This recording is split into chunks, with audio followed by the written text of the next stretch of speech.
You are watching T Radio V, radio in TV.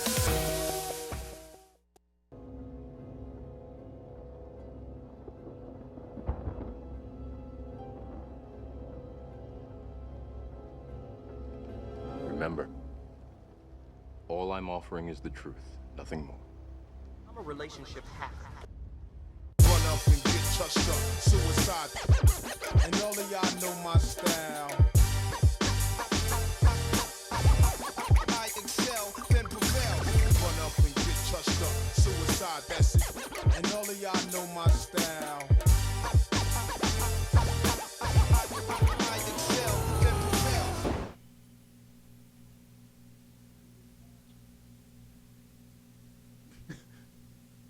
Where's the, We live. Barely. Where's my Jack Herrera? I'm just salty right now. Let's give the Cleveland Cavaliers and LeBron James their props. Please. They won the shit. Please. Giving them nothing. God damn it. Zero. Give the referees. I give a referees a trophy though.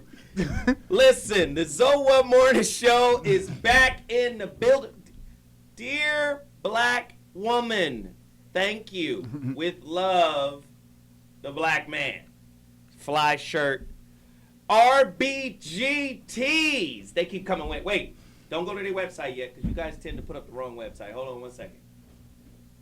I even got on their little shorts right here. You see the little Africa on the side right here? Hold on, get this out the way. Let's move it there. Bam, you know. Little drawstring action. Ladies, don't get too enamored. Yeah. RBGTs. Let's get their website up correctly. R's and Rabbit, that ain't it. Always put up the wrong one. That's not it, I promise you. That's not it. So let's type it out. We're going to wait. RBGTs, TEES.com. The brother reached out to me and was like, yo, man, for like 8 shows, y'all had the wrong website up. I was like, word? My bad. Let's pull it up right now. Let's see if we could get it. RBGTs.com. Pull it up right now. Can we see it? Do you have it? That is the website. Go ahead, click off that. And see, I got those shorts on right now.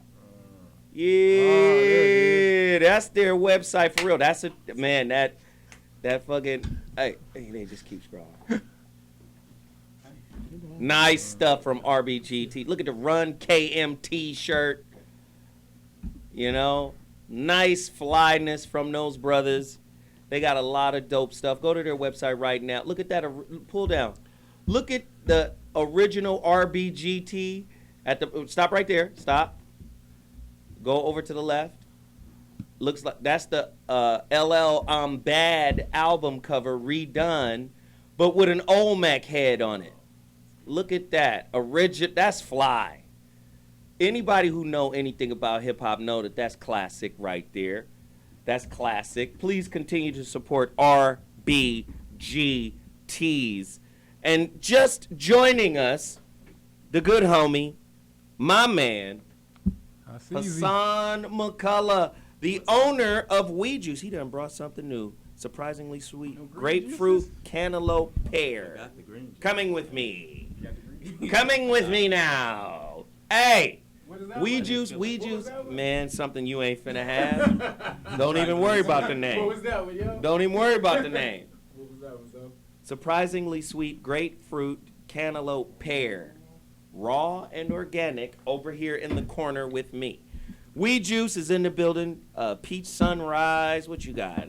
Orange, you glad your skin looks good? Hey, this is good. Orange, apple, carrot, celery, ginger. Might steal this one too. Bobby, stop looking at the ones I want. Unbeatable, excellent. I've had that one. That one's fire. Man, you guys got to continue to support this brother. He comes here every week. Look at Bobby. Look, give it to me now, goddammit. Here you go, Doc. Have some juice, man. Enjoy yourself. Listen, continue to support that brother's work.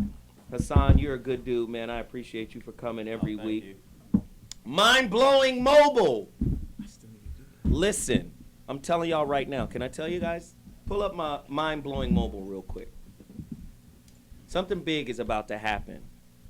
Y'all, what's going on? Okay, there we go. There's a delay in these guys had weed last night, so there's a delay in their processing.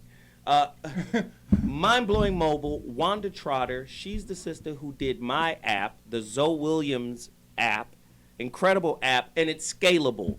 I keep calling her, asking her to add things to it. Boom, she does it. She adds something to it. Boom, boom. It works. This is what's about to be added to my app. My clothing line, my suits.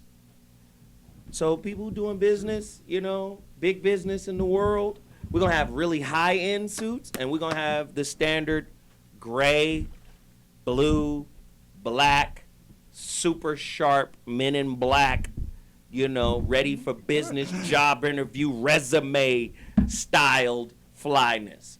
We're going to have some real high-end stuff, but we're going to have some basic flyness, too, that's going to be flyer than everybody else.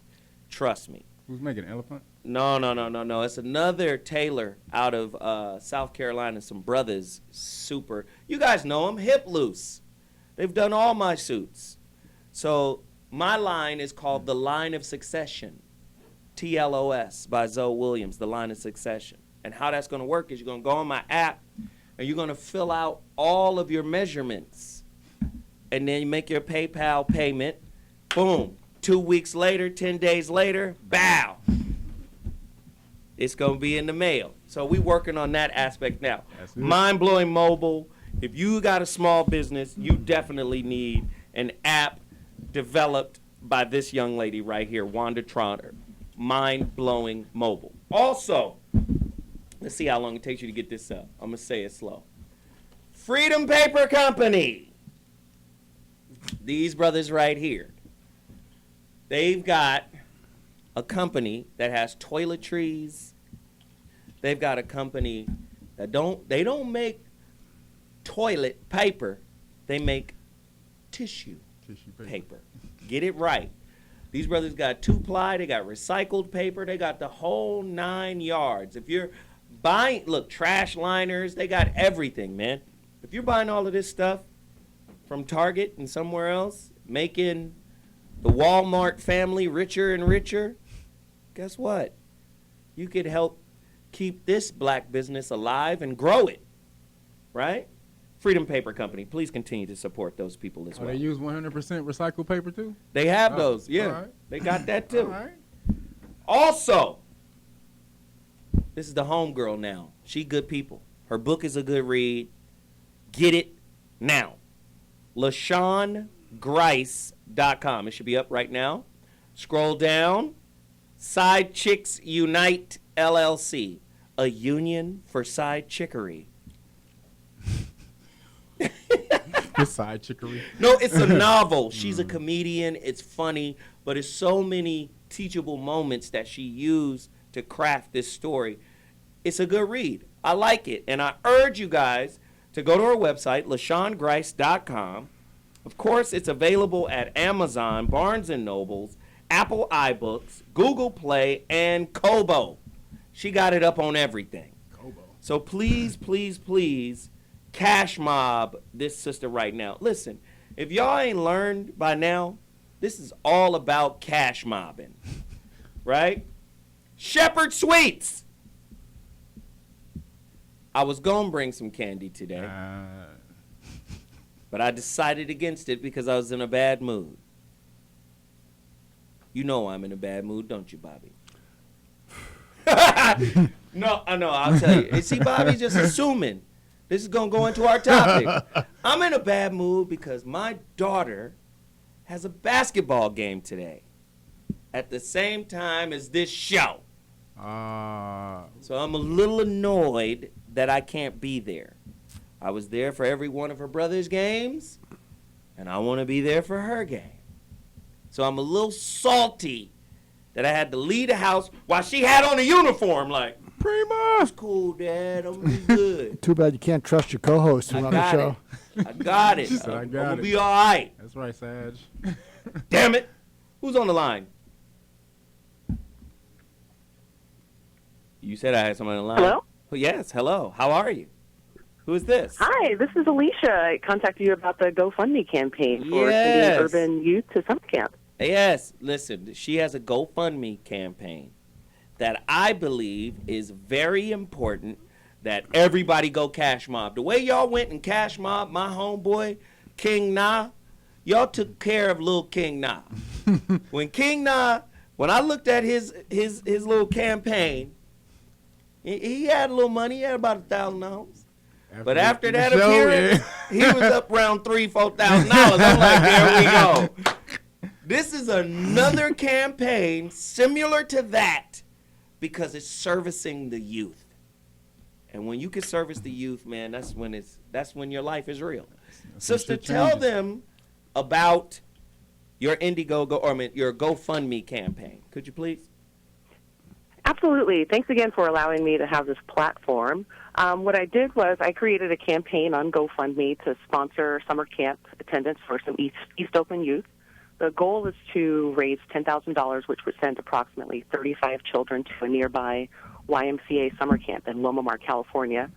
I always felt that summer camp was a magical and a special place to run wild and free, meet new friends, experience nature and independence, and to gain some of the pro-social skills that empower youth and give them a larger life perspective. Absolutely. So Absolutely. I'm an East Oakland native myself. I came of age during the devastating crack epidemic. Town and business. I noticed that this region. What's that? I said town business. Yes, absolutely. Right. I've noticed that this region in particular is neglected by the politicians. It's underfunded as far as the education system goes, and we're giving substandard municipal services. So this leaves behind a destitute and unstructured land where we expect to raise educated and law-abiding citizens in our youth.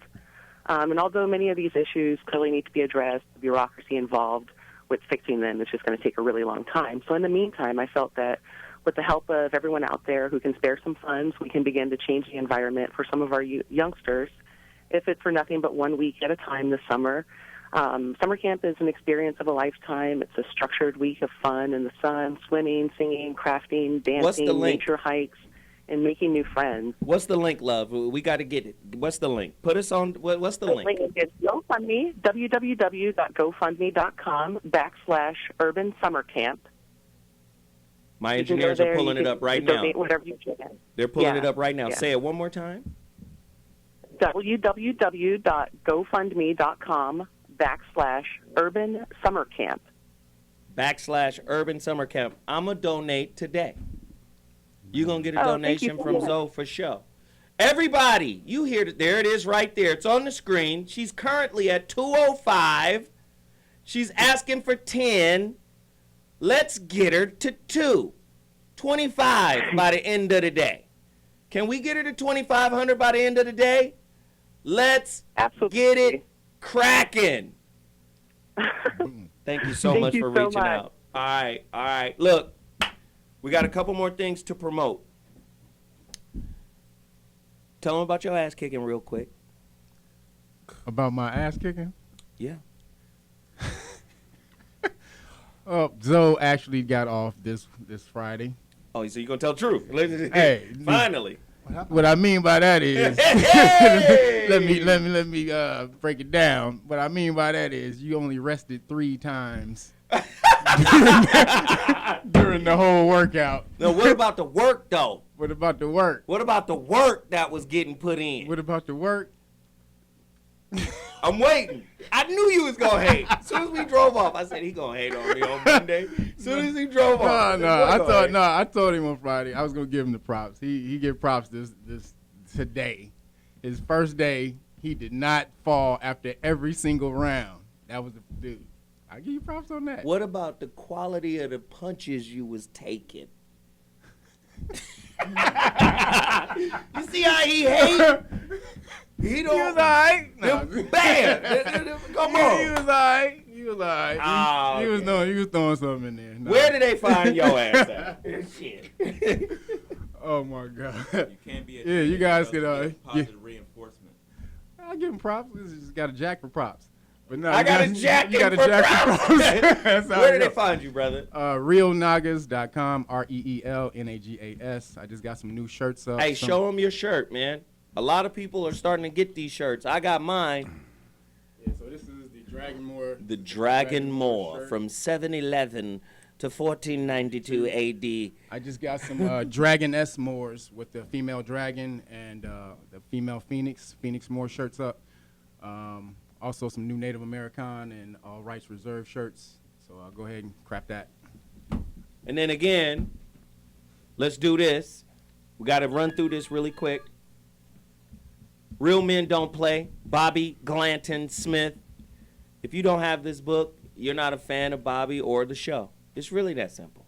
You got to support this, brother. It's not like he's giving you some dog food. I'm getting the Bobby Glanton Book of Sayings. Bobby, that's his next book. That's his next book. But, yo, this book is very, very important. I made my son read it, and I'm going to try to get my youngest son to read it as well, because I got 2 boys, 2 little lions, you know. Hey. This is a very, very powerful book. You guys should go ahead and support it. Then, of course, we've got the Dr. G books. I told y'all what I thought about these books, man. This one being my favorite. Get Out of Your Own Way. Talking to Crazy is great. And, of course, Just Listen, supposedly Jeff's favorite book, but, you know, he's still learning how to apply it. Dr. Mark Goulston can be found everywhere. Amazon.com, all over the place, man. Please continue to support these movements. And then finally, the last thing. Listen, I need you guys to step the game up right now. We need the funds in order to continue to work on the holographic relationship book. The easiest way to help support the next book is to buy this book. The current book that's out right now, The Relationship Dismount, How to Stick the Landing When Exiting a Toxic Relationship. I'm telling you right now, you're going to need this step to get to the next stair. Because when I tell you the holographic relationship is going to pull your brain out and punt it down the block and then run it back for a touchdown, it's going to be crazy. It's a powerful work that I'm working on, but you got to get this book. Please do so right now at IamZoWilliams.com. That is your community empowerment. Now, we're going to get into the topic after we take a quick break. But when I come back, man, this topic is going to be nuts. And Bobby going to be talking a gang of shit, so just get ready. Here it is. Yo, Jesus, who's this? It's a God on the mic, you're rude, it's OG. The original God, the vanguard, still giving you balls. Cats couldn't see the visuals too hard. It's the classic. You are watching T Radio V, radio in TV. Yo, what's up? This your boy Kyle Master, and you're checking out T Radio V. T Radio V. T Radio V. Hello, T Radio V. Love you guys. Radio in TV. Radio in TV.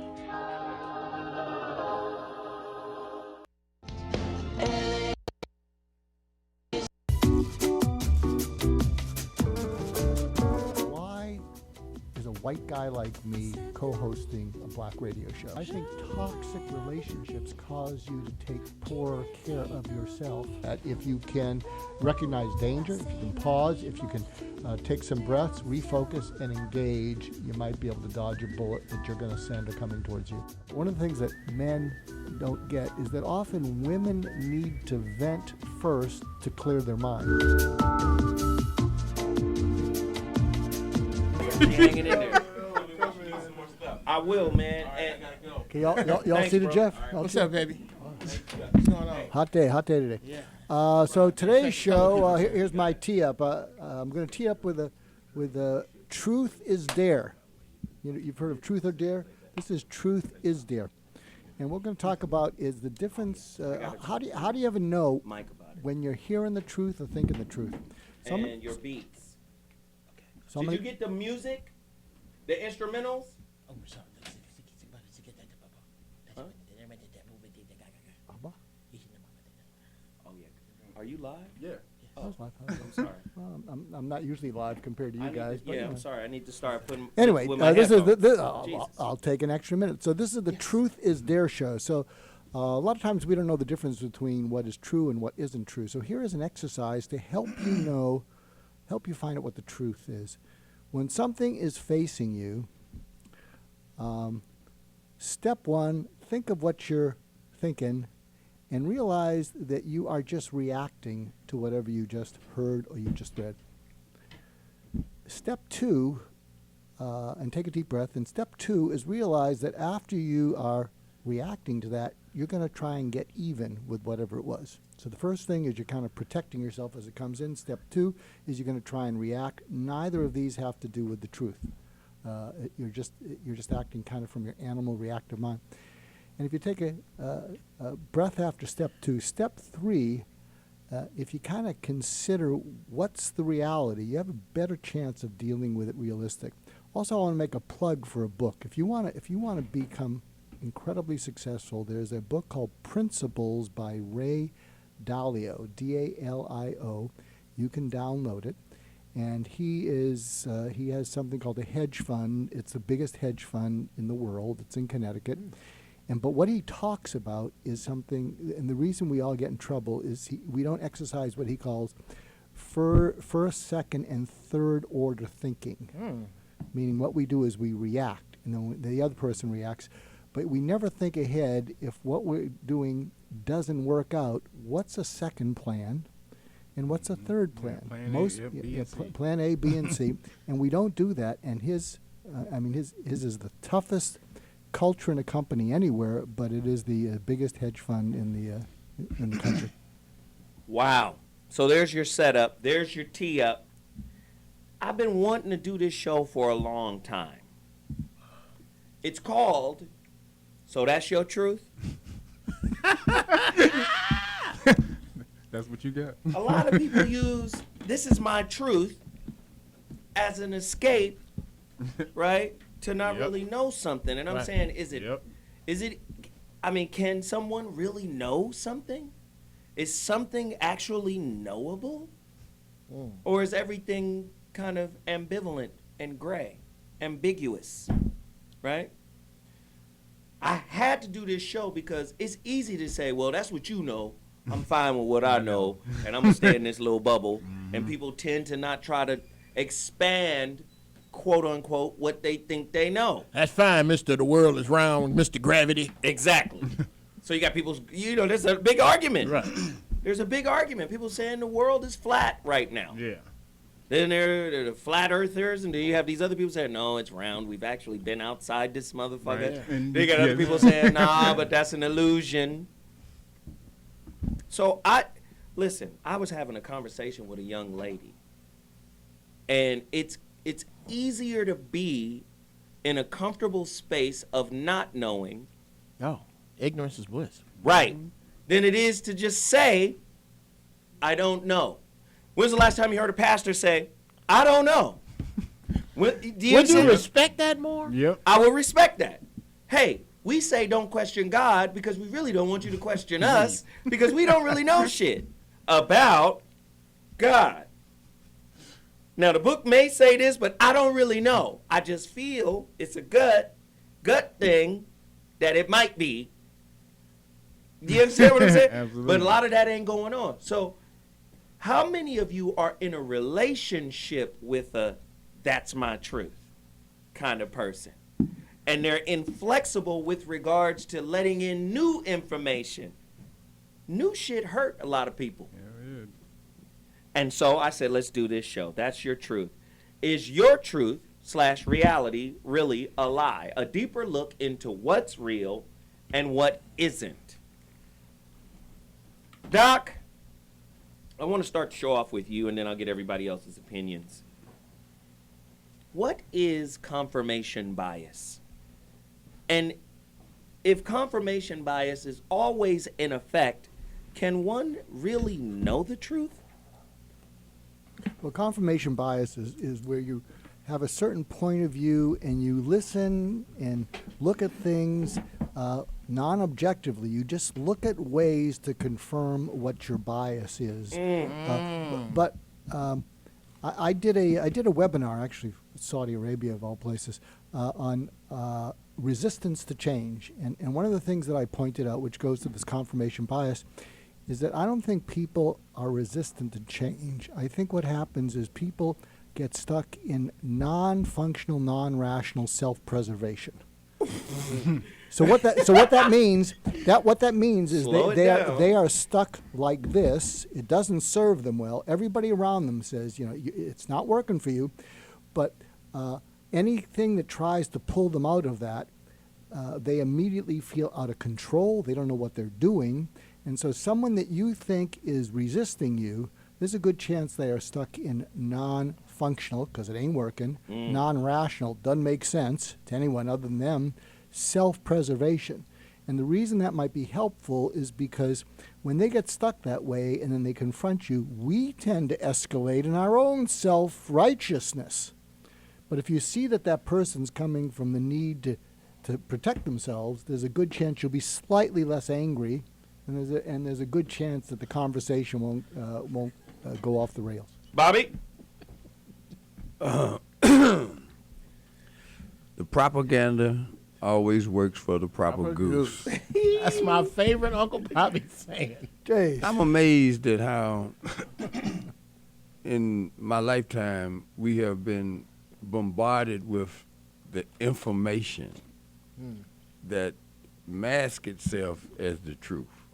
Because it's hard for people to just separate a fact from fiction just based on how it's packaged. For example, when a person runs for president nowadays, we are stuck with the assumption there's only one route to the White House. That's either through the Democratic portal or the Republican portal.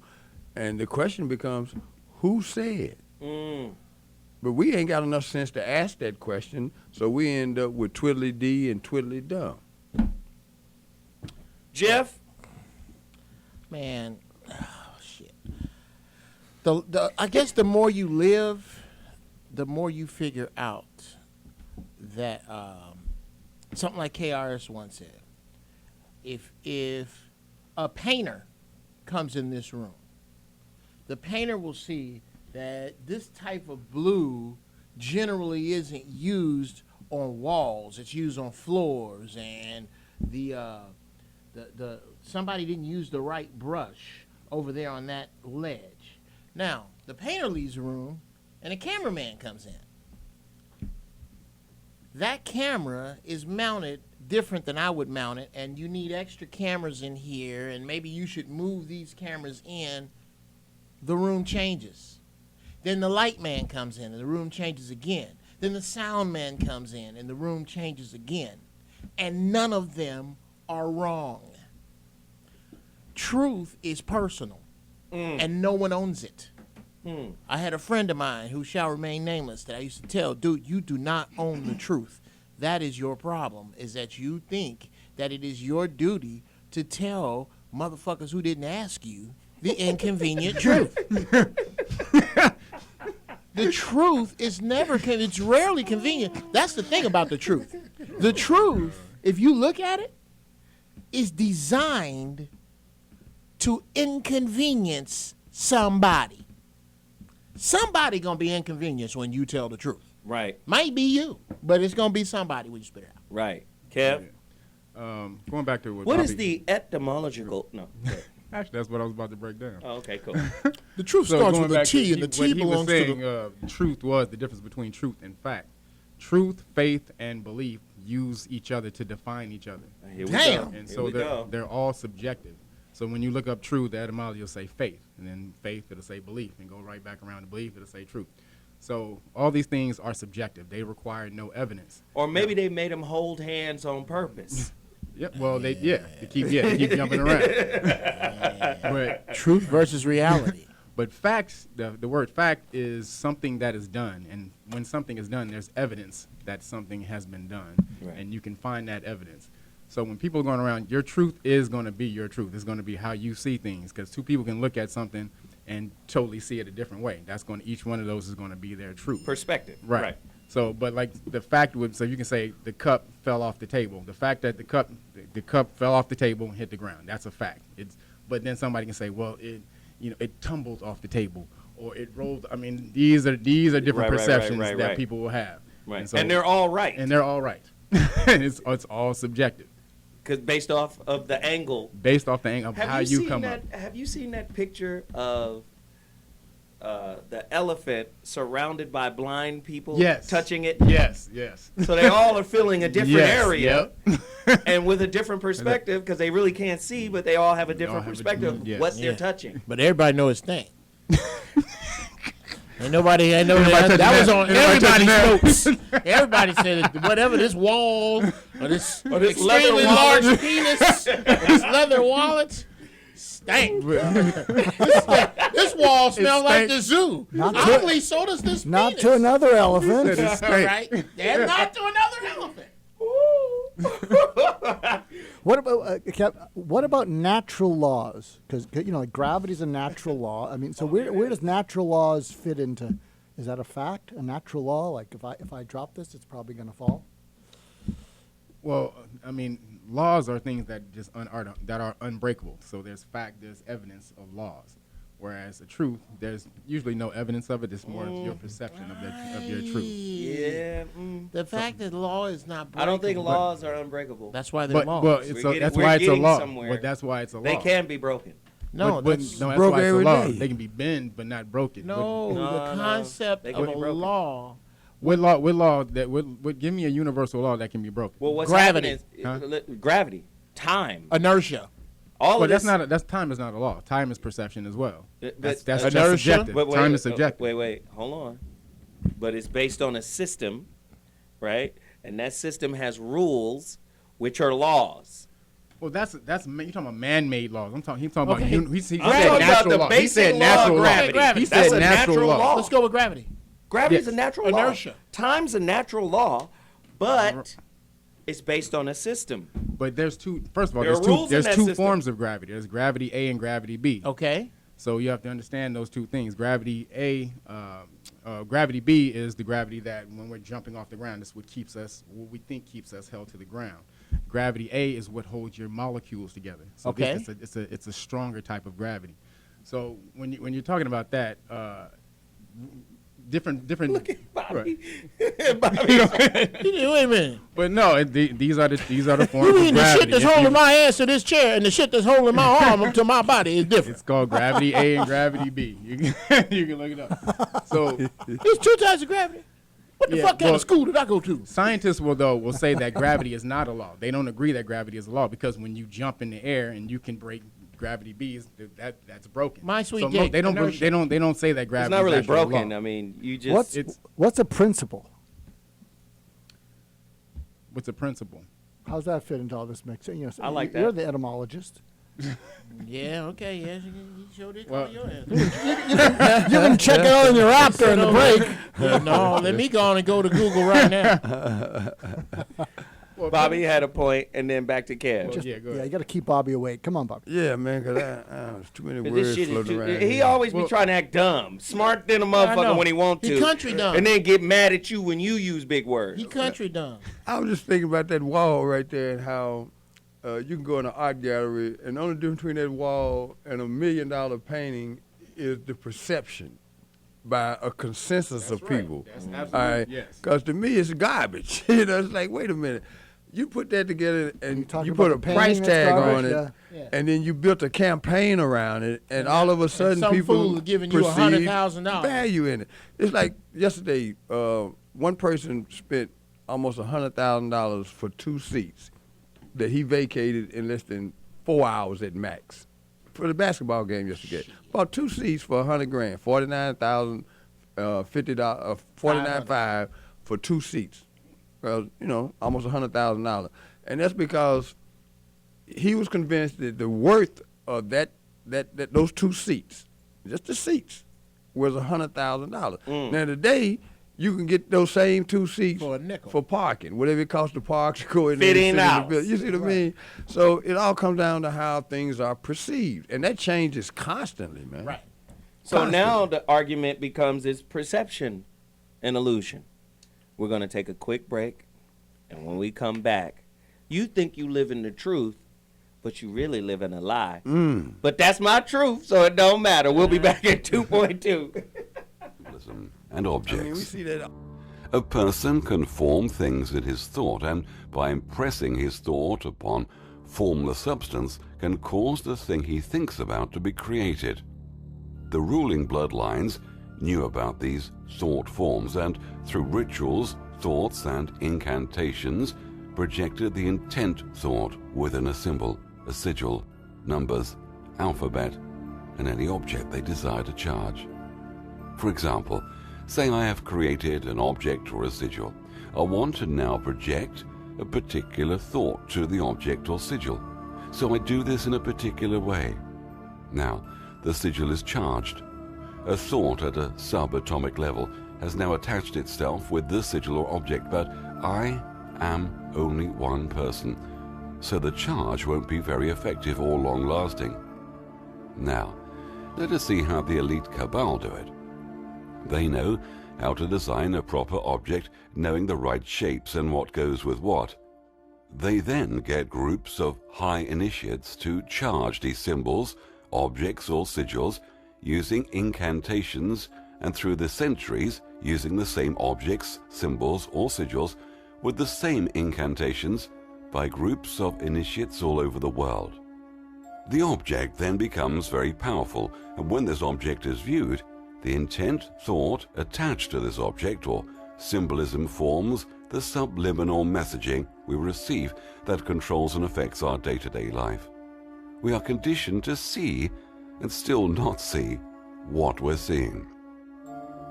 These rituals were preformed inside a pyramid where cosmic energy from the ether is drawn down at 1/3 of the base of the pyramid. A crystal is fixed at the apex of the pyramid that multiplies and distributes the cosmic energy throughout the pyramid, where the initiates sit around the floor in certain positions and thought is projected into the sigil, object or symbol. The alphabet and number system sigils were pre-formed that way. The English alphabet formed about 600 years ago and was perfected for powerful subliminal attachments. We're looking at the language from a non-scientific point of view. You'll never see what they're up to if you approach it scientifically. The sounds and shapes of the letters of the English alphabet all have special primary characteristics. A, of course, is a pyramid with a separated capstone. This lets you know how important the pyramid and the triangle are to the whole system to hold down the primary position. This is alpha, the beginning. This is the first syllable of the word alphabet.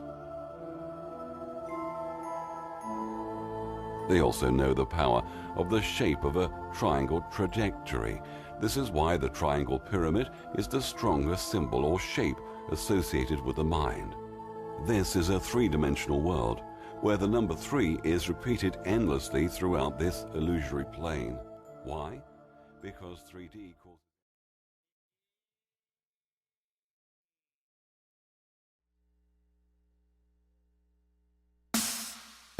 You are watching T Radio V, radio in TV.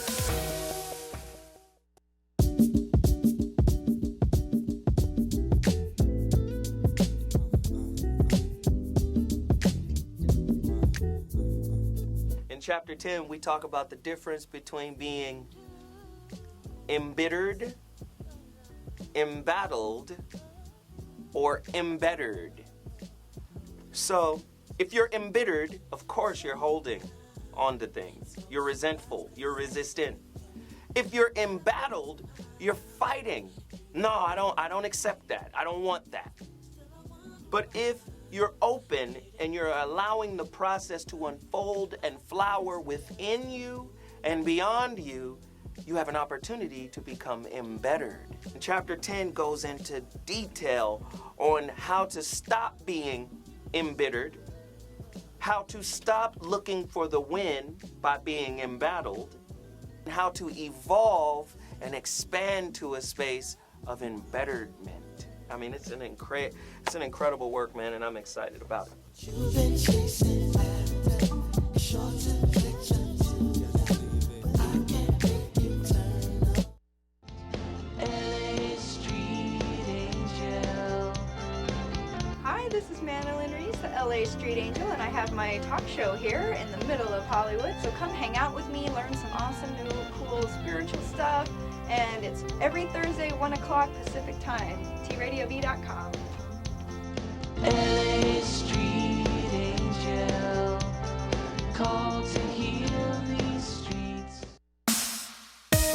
are watching T Radio V, radio in TV.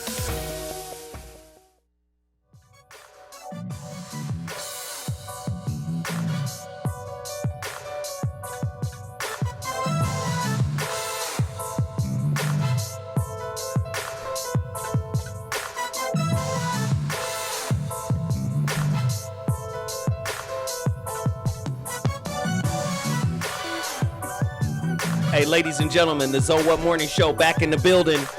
Production by Jeff Brown? You making beats, Jeff? Jeff Breeze Music at Gmail. That's you, man. Wow. Yeah. Chauncey Jones. I love it. Good stuff, Jeff. Thank you, sir. Wow. Man, making music and everything. Yeah, I got to ask God in a very frank conversation while I was high. I usually talk to God while I'm high because he's on high and I am high. We're close. Why is it you haven't given me everything I'm supposed to have? And very clearly, he said, because you haven't used everything that I've given you. Wow. And That was pretty creative. I like that. Yeah. And, you know, I would have just kept my mouth shut otherwise. Ah, But you my boy, man. Thank That you, little bump to it, man. Yeah. Back to the topic. Are modern day Americans living in a culture that uses fear mongering as an educational tool? We're talking about your truth. How does one discover their truth if they're in perpetual fear of not achieving or not attaining or not acquiring?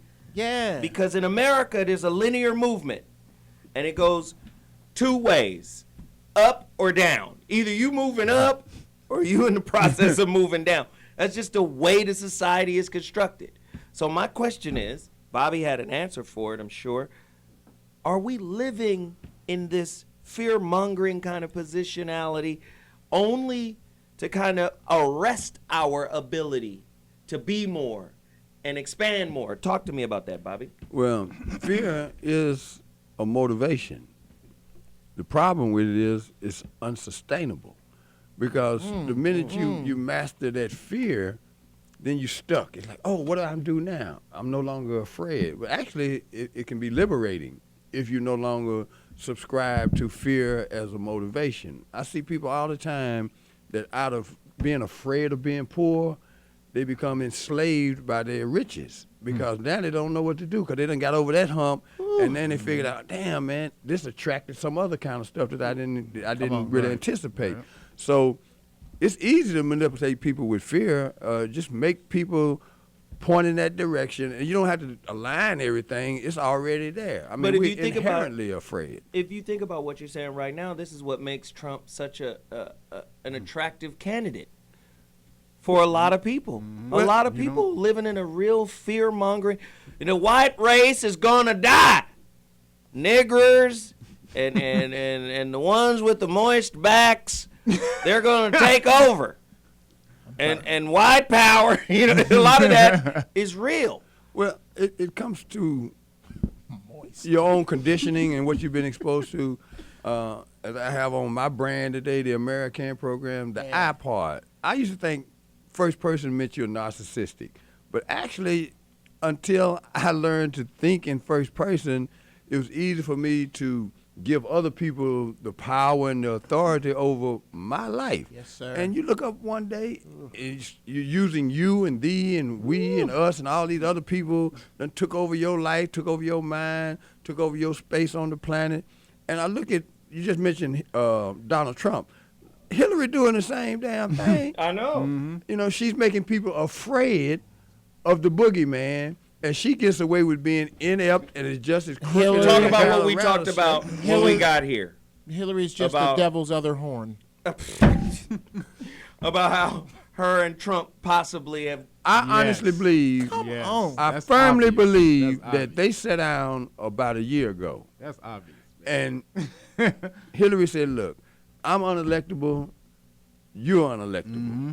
Who's the most unelectable? But I really want to do this. Donald Trump does not want to be president. I honestly believe that they got together and he said, here's what I'm going to do. I'm going to infiltrate the Republican Party, decimate the party, and you gonna cakewalk. Here's what I want you to do.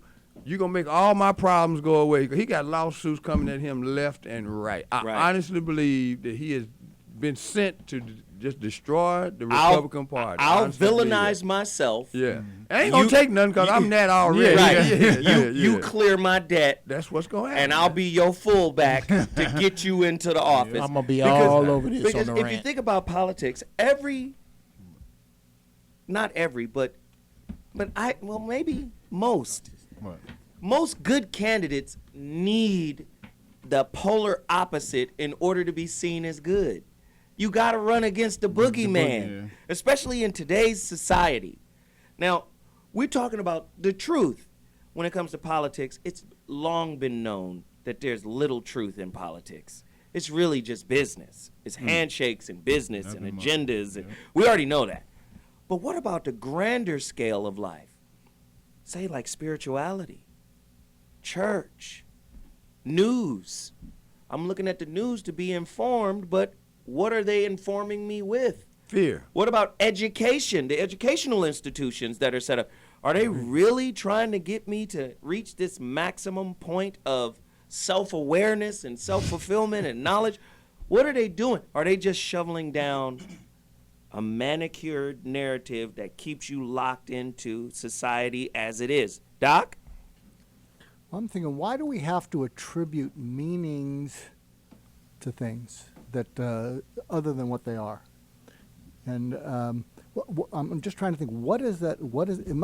Everything fulfills some sort of a need inside every person, whether you're running away from something, running towards something, it's fulfilling some sort of a need. And so what, there's a saying, what is, what isn't.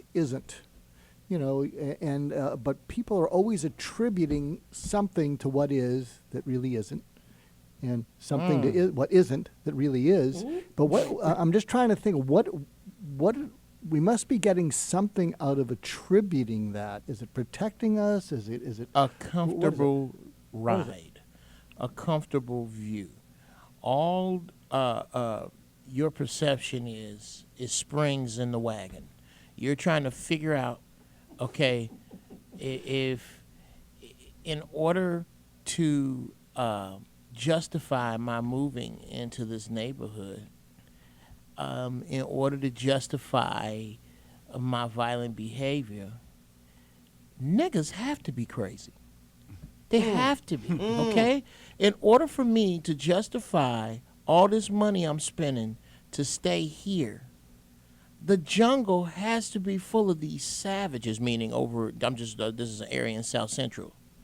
As a white man, the jungle has to be dangerous for me.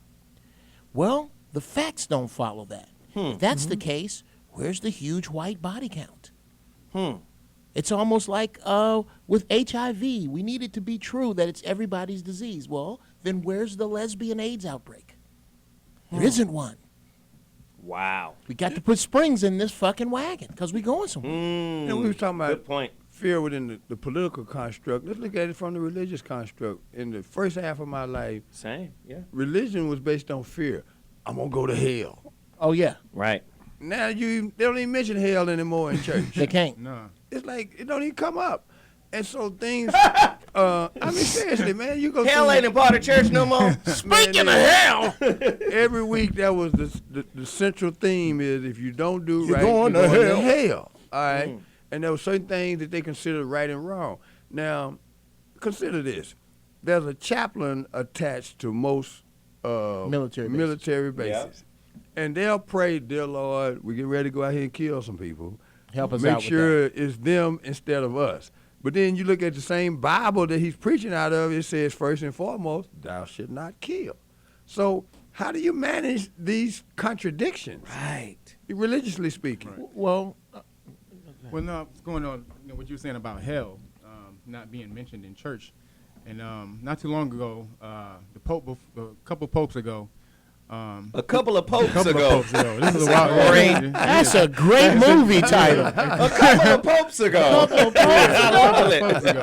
So look, I was having a conversation with my homie's little brother, and they're really Christian. And I was telling him that there was no hell, and that hell was just hell no.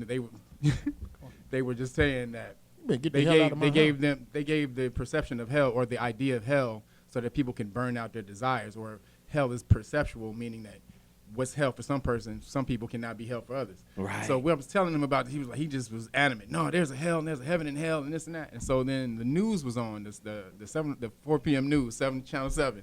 And as soon as I told him this, the Pope came on. There was a news flash where it says, the Pope says that there is no hell.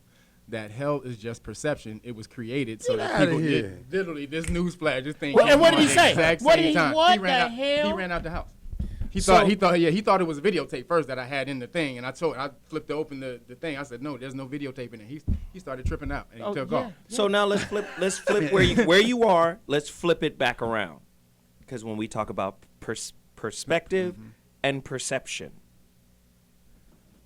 okay, politicians and priests kind of operate in the same way, because their parishioners get worked up on their belief, right? Yeah. Patriotism is a religion, because people will be going crazy, for their country, right? Patriot means father. Now, exactly. So let's flip it the other way. Hell is bad, right? The devil is bad. Hell is hella bad. So let's flip it the other way. In the spiritual context, fire, if we break down the elements, fire, air, water, earth, fire is the highest element, and it represents spirituality. So when you get your word pure, the root word of pure is ur. U-R, like in Iraq, the city of Ur means flames of fire. So you can't have purity without fire, because the fire burns out the impurities. Wow. So the Hindu, this is why the Hindu gets a gang of cow shit and burn it down to ash, called vibhuti. Yeah, the vibhuti, yep. Take the vibhuti and cover their whole body with it as a symbol of, I've returned back to my purest state. See, when the Westerners came in, they said, no, we don't want you to recognize no spiritual revelations or freedoms. We want you to be in alignment with what the word religion actually means. To be bound. Yep. I need to bind you to this belief so I can control you. What do you mean control? In what way? Control your spiritual growth. Because when you're spiritual, that means you're in contact with God. And if you're in contact with God, you don't need my robe-wearing ass. Yes. Exactly. That's going to kill all the ties. Right. That's what the Pope was talking about. I can't pimp you without that. Here's another example of how the con goes on and on and on. Now, in some cultures, cows are sacred. In other, they're dinner. Then you go to places like Southeast Asia and whatnot. They'll eat a dog or a cat in a minute, right? That's it. And we'll kill you over our cats and dogs over here. That's right. Over there, the cat dicks is 35 cents a pound. So how do we make these determinations? And who makes these determinations on what's the difference between eating flesh and eating flesh? Right. What we've domesticated. You see, like milk does the body good. Really, whose body? Whose body? Is the question we should ask. You're right. It's like, okay, man, give me some of that later. But do you see? You see, fire, spirit, air, intellect, earth, solidity, stability, water, emotion. Take the fire. What is its elemental opposite? Water. So the elemental opposite of fire is water. So the spirit that the fire represents, the water represents the emotion. I tell women, are you having an emotional experience or a spiritual one? And can you discern between the two? You can fall head over heels for somebody because you're emotionally enwrapped, but you don't know if there's a spiritual lesson there. And it might feel, this is the cold situation. In terms of spirit, that shit might height.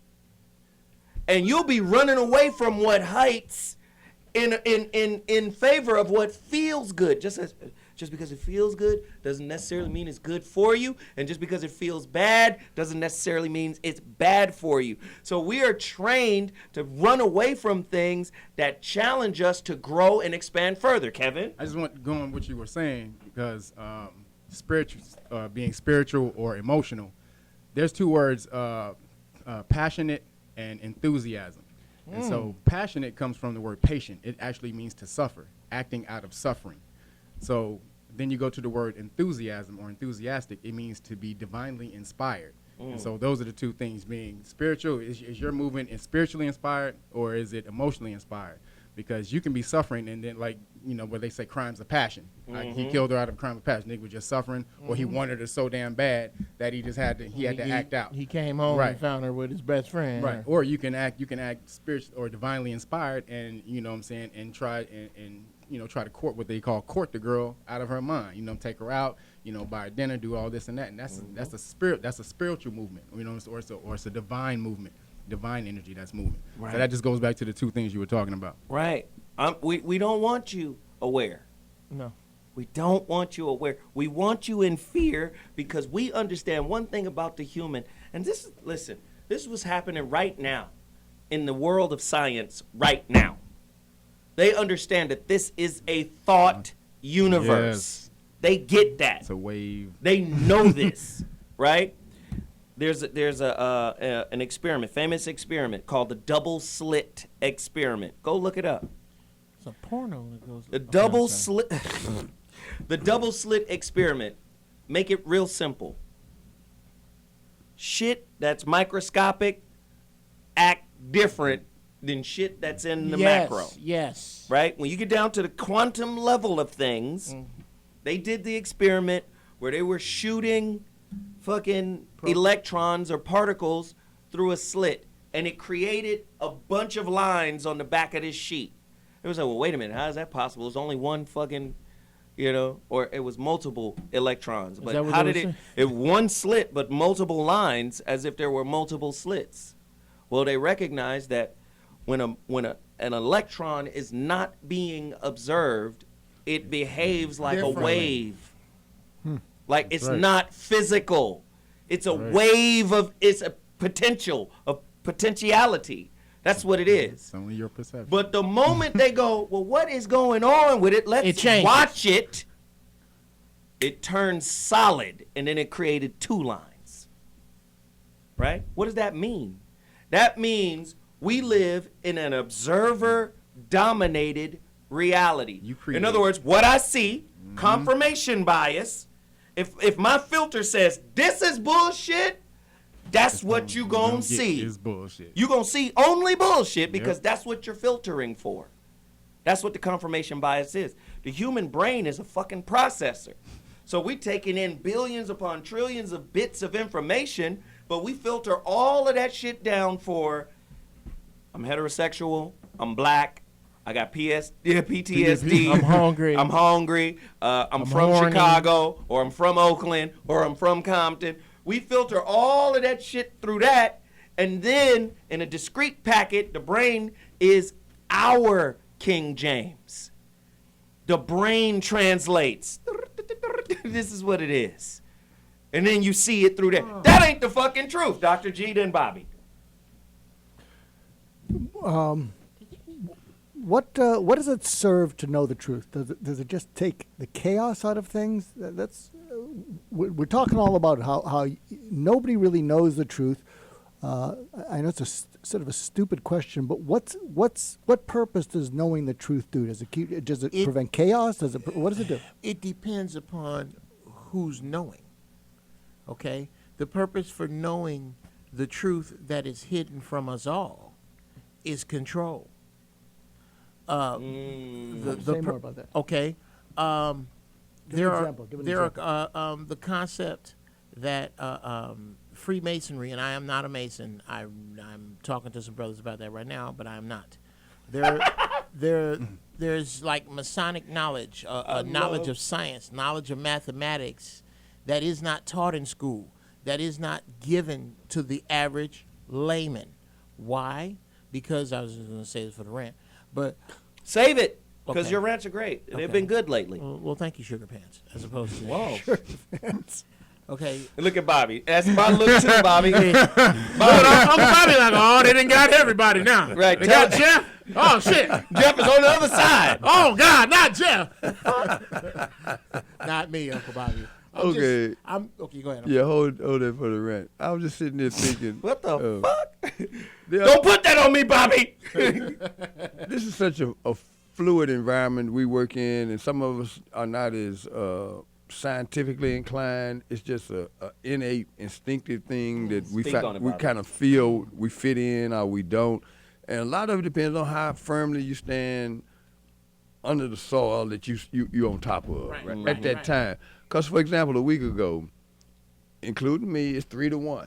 It's over. Here we go. No, it's just an analogy. It's an analogy. I mean, I It's wouldn't never say been that's done. what you call. You said, Bobby, you waffling. I said, yeah, I'm hedging my bet because I got skin on both sides of that game. All right, I love LeBron's greatness, and I got a relationship with Jerry West, and he's with Golden State. All right.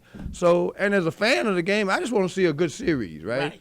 But the prevailing notion was this is over, possibly the next game. All right. Next thing you know, it's 3-2, then it's 3-3. So how did they get there?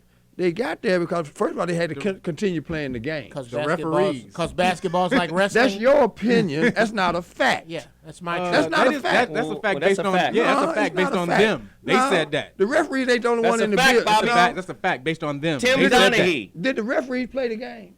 Hell Bobby. no. Did they shoot the Tim- basketball? Did they miss a make? No. Tim Donaghy. They didn't miss a make. No, the score is accumulated by misses and makes.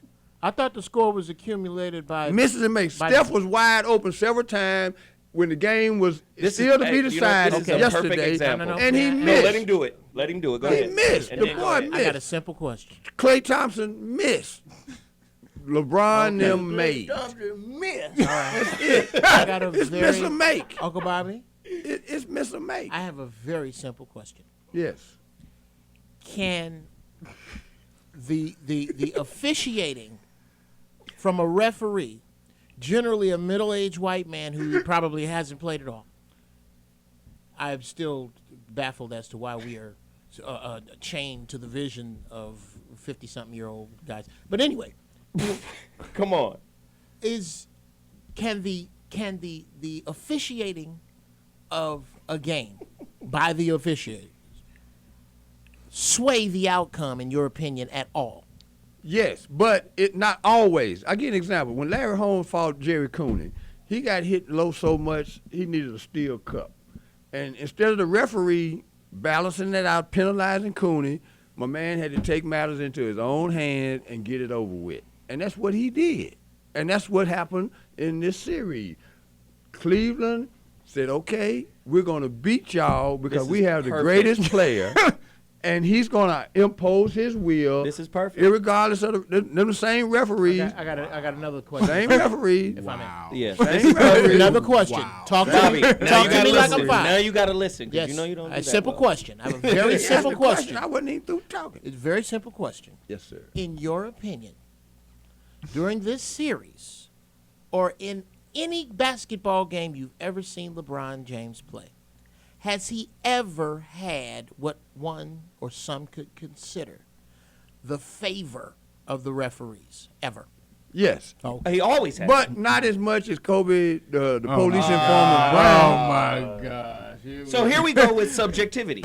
Subjectivity, but then So you come at down to a bigger man imposing his will. I don't know why Right. y'all can't just give his brother credit, man. We He's just did. a bad You know, boy, no, man. but Bobby was pointing out something also. Maybe one of the ways that some people win when it's 3-1 is they play in the moment. They don't race ahead of themselves. It's Right. I remember, In the moment. I remember when Tiger Woods was in his prime. He said, "Well, what do you do when you step up to a ball?" And he says, "Well, I've hit every shot, thousands of times. I get up there and I just say to myself one word: execute.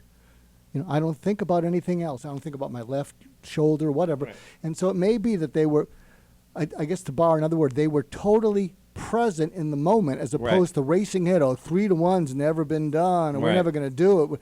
That's the past. Yeah. And Right. so, That's a good point, Doc. But I will say this. Bobby is a brilliant man. but when he's passionate about something, he locks away some of that brilliance. Some of it, not a lot, but some of it, and it impairs his ability to be objective. About what? Suffering. At the end of the day, we've already had one referee come out and say a referee. Tim Did Donaghy. he play? Hold on, can I finish my point? We listened to you very patiently, Bobby. We allowed you to worship at the altar of King James. Now it's my turn. Context. When we look at the game for what it is, we already had one ref come out and say, yo, there's a culture of referees cheating. That's number one. Number two, if you play basketball, organized basketball, you know basketball is a rhythm game. Momentum, The dribbling is rhythm. The shooting is rhythm. The defense, even the defensive player has to, has to develop a rhythm for the offensive guy that he's guarding because he knows what he likes to do. Oh, he's right-handed, so he's going to fake me this way, and I'm going to come back right because he always come back because his left is weak. Rhythm is the game. Where the officiating has a terrible impact on the NBA is that it's too subjective and you have tiers of how they officiate. Thank you. This guy here is a superstar. This guy here is a 6-year journeyman bench guy.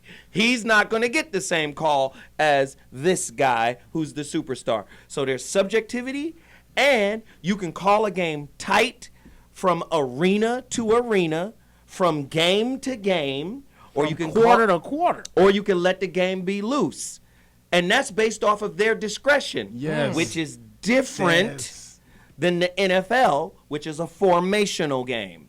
If you fucking fuck up on the formation, I just call you for the formational flaw or the infraction. And there's more accountability in other professional sports than there are the NBA.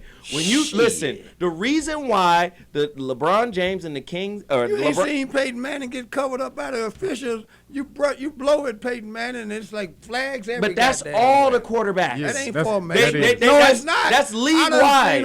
That's league wide. I done seen them decapitate black quarterbacks, and they didn't call shit. Bobby, that was in at Negro State when they had leather helmets on. That don't count. We're not talking about when Newt Rockney played. Right. Now, in the NFL, it is a league-wide mandate to protect the quarterback. All I'm saying is, in the NBA, they didn't protect Cam Newton. I bet you that. In the NBA, there's too much discretion on the part of the ref. Well, you ain't gonna have to worry about discretion when I whoop your ass in 2 weeks. Bobby, you ain't gonna have to worry about no discretion. We ain't gonna have no referee. All right. Slavery is over. Yeah. You ain't whooping nobody here, Jack. I'm whooping you done ran away. Anyway, we got to take a quick break. We're gonna come back to Jeff's intellectual rant. He promises to have some things. We're talking about the truth, and you can see right now all of this subjective shit in here. Bobby's emotional. Let's go. No, this is why I got to get my own Bobby goddamn is emotional. show. You do. Because you're emotional.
Aaron a follow into one.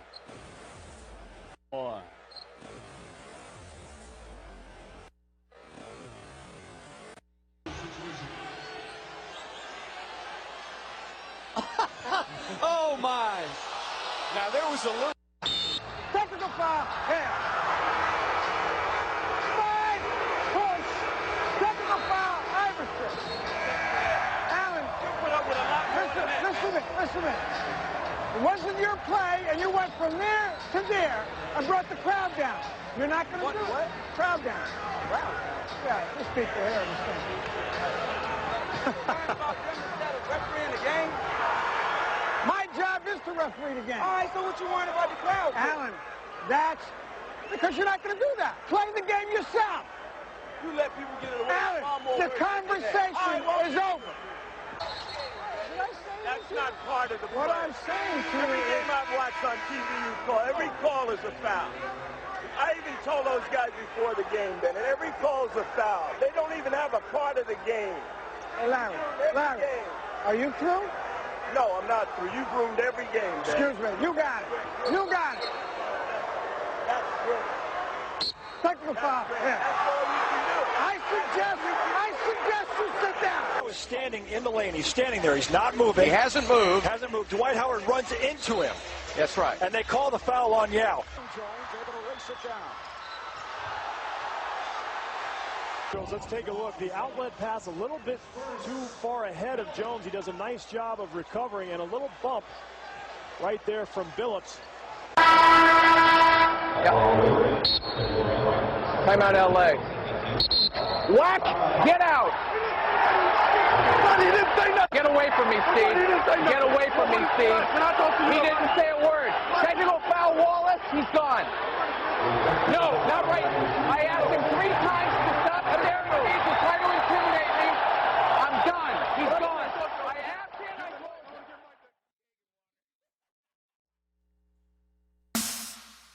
him. You are watching T Radio V, radio in TV. I'm Zoe Williams. And I'm Dr. Mark Goulston. I'm Jeff Brown. And we make up the Zowhat Morning Show. You can find us here on TRadiov.com every Monday at 11 a.m. Pacific Standard Time. I make you think. He makes you laugh, and if I get a chance, I'll help you change. Or make you cry with his attempts at humor. Radio in TV. Can you relate? We'll make it happen. Look at Jeff. What you doing? Were you mumbling to yourself? Hey, back there mumbling. To them. Hi, I'm Ty Simpkins. Miss Danielle Basutti. Hi, this is Brooke Peoples. I'm Jocelyn Donahue. Hi, I'm Keegan Allen, and you're watching T Radio V. T Radio V. T Radio V, radio in TV. Was that right? Yeah. Yes. T Radio V. Yo. T Radio V. Radio in TV. Radio in TV. Hi, I'm Bob Nalbandian, and be sure to watch my show Inside Metal, which airs live every Tuesday from 3 to 4 p.m. Pacific Standard Time, right here on T Radio V. I'm going to be bringing in the greatest heavy metal artists live right here in the studio. Once again, every week at 3 p.m. Pacific Standard Time, every Tuesday, right here at TRadiov.com, radio in TV. You are watching T Radio V, radio in TV.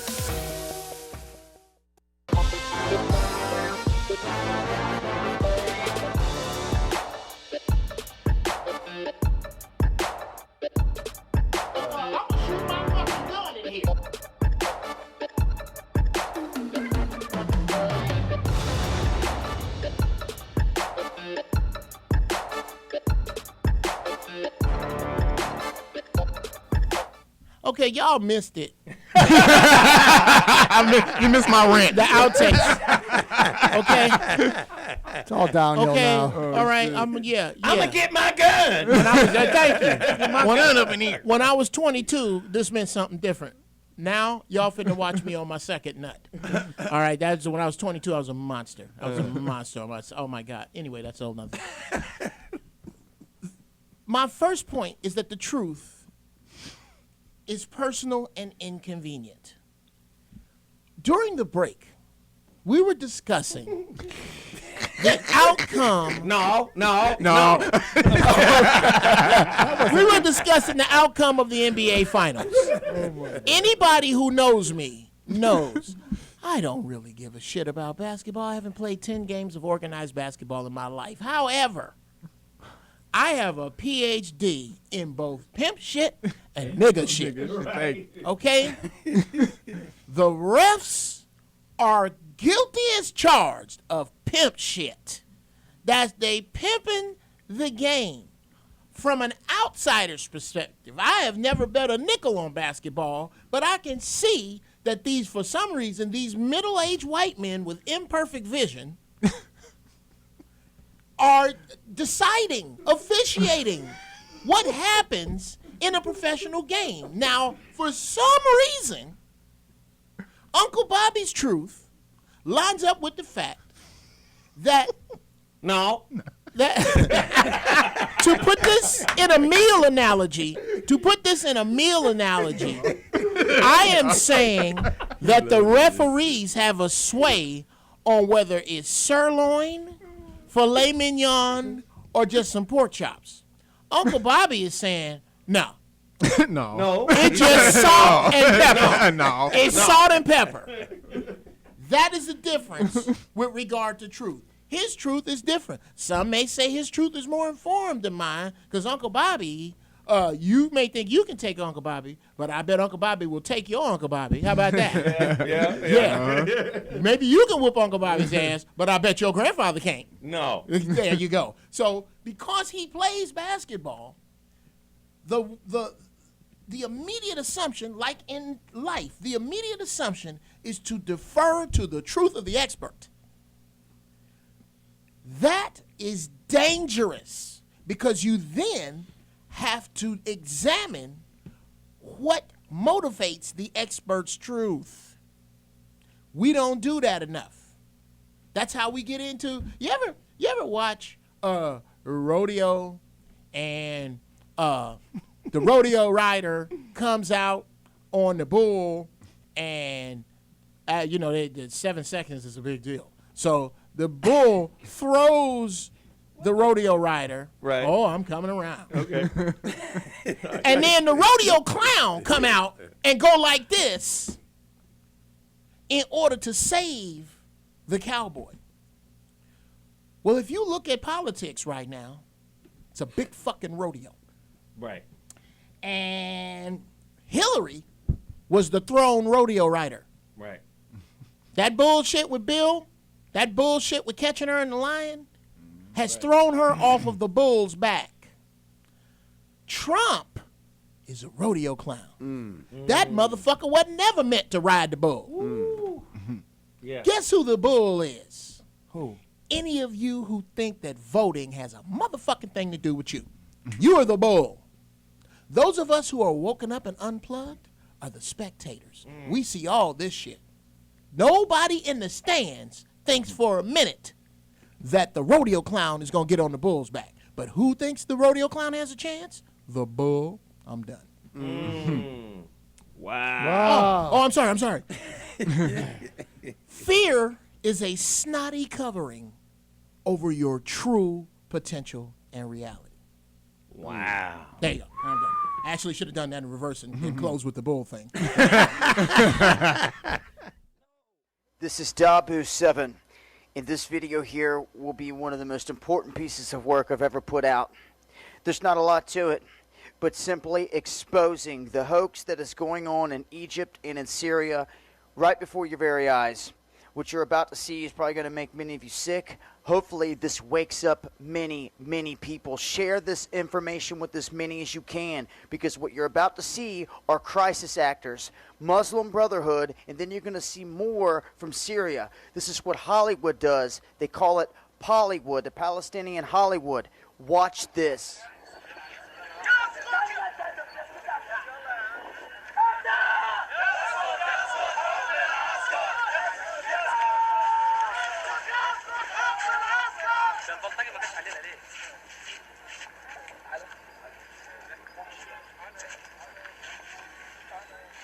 If this doesn't wake you people up, I don't know what will.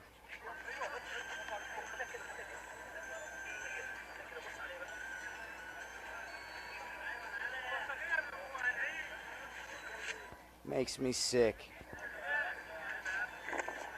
This is what they're selling to the Western world, folks. And now think to yourself, how many dead bodies have you seen? How many images of horror and torture? Yeah, think back. And think back how many of those were fake.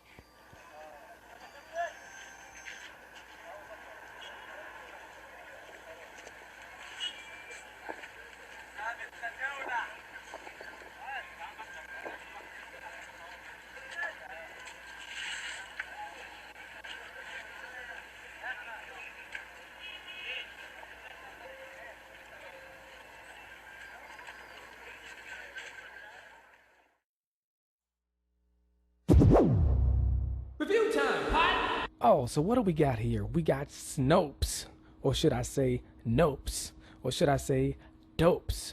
Because always these are the ones who are lying about what actually happened. We got this here crisis actor, injured intern. We know the interns do all the dirty work, and they want to do their little game talking about false. Well, guess what?